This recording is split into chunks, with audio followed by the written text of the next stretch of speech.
I am going to give you the final question of the podcast. The Lonesome Pine Summit. Extended percussion entitled War Lonesome Games. Pine. There's a Lonesome Pine series. Oh, Where'd you get Summit? On the thing at the front, I think it said some. Anyway, it doesn't matter. The Lonesome Pine whatever. something. I know what you. Yeah. Extended percussion entitled War Games, accompanied by 2 wrestlers, is what the announcer said. They didn't even bother naming you at the beginning. Conducted by Walter Mays. Now, back to the Jarrett special on you, and of course it couldn't go without bringing up the now famous match between you and Jeff Jarrett, wrestling in front of a live orchestra and somehow becoming the only 2 wrestlers to ever be inducted into the Smithsonian Institute. How long before the match did you know about the orchestra deal, and how was it set up, and how was it proposed to you? Well, I was talking to Jerry Jarrett one time. He said, I got you booked at this show next Tuesday before Louisville. It was on a Tuesday. We ran Louisville on Tuesday night. So he says, well, maybe it was on a Wednesday. I forgot now. But he said, you're going to be in front of an orchestra. And I went, what? He said, yeah, the guy called me up and he wants you and 2 wrestlers, want you to go, and he wants you guys to have a match while an orchestra plays behind you. I said, I don't get it. He said, well, I don't either, but it pays good. So he had sold the show. He probably sold the show for like $2,000. And all you got to do is take a ring up there.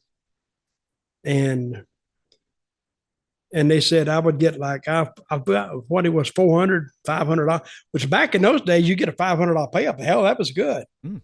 So I said, what I'm going to have to do, he said, well, you just got to show up early and go out, and they're going to, he said, I don't know. You'll learn when you get there. So we got to the Louisville Performing Arts Center, downtown Louisville somewhere, walk in, and I meet the conductor, Walter Mays. And I said, all right. And me and Jeff, walk us through this. He says, well, we're going to play to what you guys do and this. Can you kind of give us a hint what you're going to do? Can you work out in the ring? I said, no. I said, we work out every night. We got it down. We don't have to do that. But what he was saying was, we want you to show us what to do so we'll know what to do. I didn't even put that together. So we went out there, and they had the ring they had put down below the ring, the floor of the theater, and they put smoke underneath it. So you see smoke coming out of the floor, and all of a sudden, then you see a ring coming up. And me and Jeff are in the ring. And the people looked at us like, what the hell is this? This is fine arts. And because that's what they were going for. Place was full. Place was, I don't know, probably 500 people. Like black tie and everything in the audience? No, we weren't doing that. And you talk about feeling out of place. Here's an orchestra on this side, percussion, not horns or anything, a piano or anything. Percussion, which is things you beat on. It's like a drum. It's like they even had a jackhammer in it. Mm-hmm. Craziest thing I ever did. So we had this match, and at first the crowd, they sat back and didn't know what to think. And then finally they kind of got into it a little bit after we established that I was not a very nice guy and Jeff was the nicer one. We got them about halfway through it. And at the end, when it ended, boop, boop, boop, bam, and I'm laying there, and then they started up. Perfect timing. And then it was over, and we left. And it's still on, I think it's on YouTube. Yeah, or Daily Motion. It is online somewhere. Yeah, it's still out there. So fans, if you want to go see it, just it's the Dutch Mantell, Jeff Jarrett percussion match in Louisville, Kentucky. You can still see it. I've got a few quotes from Jeff. He says the Louis Symphony gig came through a guy by the name of Mark Goulin, not Mark Goulin, who was a manager. He was legitimately a percussionist who performed at symphonies, and he had a concept and presented it to the office, and it kind of went through its way, and me and Dutch get our booking sheet, and my dad called Dutch and said, hey, here's this booking, can you do it? One quick Well, question. he didn't tell me, can you do it? He said, You will do I it. got you booked there. You're going to do it regardless. Do you know any of the other acts that happened that day? They had a bunch of African guys. You know that long horn they blow?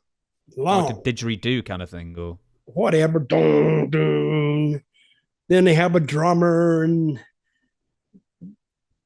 I don't. They just had a bunch of stuff they banged together, like they banged two boards together. I don't know. You'd have to see it. Tell you the truth. You will have to see it. We'll send a link. I've got a few more quotes for you. You wouldn't think a symphony crowd would respond the way they did, but they gave us a hell of a round of applause, and they oohed and ahed throughout. It's one of my cherished memories that I now have that I didn't appreciate back then. One more quote. They asked us to rehearse the match. Dutch said, hell no. I'll kind of tell you what we're going to do, but we're not rushing.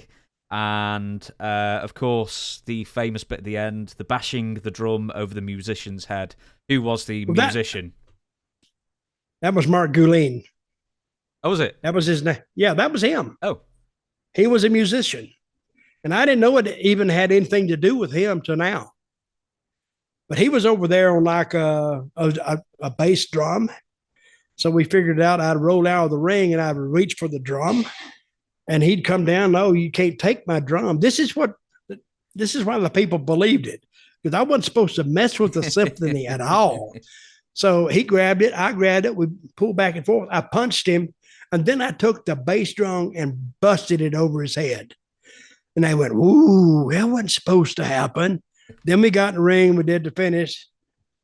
And I really liked to finish because as soon as the referee had 1, 2, 3, boom, they went right into music. Almost like they planned it. You know, music is fake. It's rehearsed. They know exactly what they're going to play when they go out there. So you're saying that was Mark Goulin, the manager? Yes. Really? Well, he was a wrestler too. Yeah. But he was also a percussionist as well, and that's how it got. Well, through. he was a musician. I don't know what else he played, but I'm pretty sure that was him. I'll ask Jeff. I'll tell you what. I'm going to pause this 1 second. We'll get the video up. Okay, that was like pulling teeth getting that sorted, but I've finally done it. Right, so we're starting at 8 minutes. Where's the drum bit? Here we go. That's the pin. Yeah, okay, that's what starts before that. I forgot they had the closing credits. Oh, there's the there's the pneumatic drill. Yeah. Here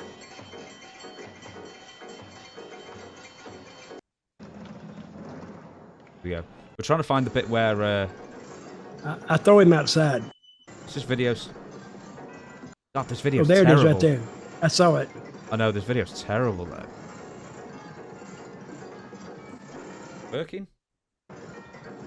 There we go. There it is right there. Now turn it over and it's busted. Look. And that's Mark Goulin, the manager wrestler. Yeah. Well, there you go. That's a bit of a fact that I didn't know. DDT for... Right into the finish. Whoa. Oh, and almost I trip over him. That's not the finish, I don't think. He just lays there. Whoop. Woo. Where did you get them furry boots, man? They were sweet boots. I don't know. I got them somewhere. 1, 2... You can hear the fans now, like the music stopped.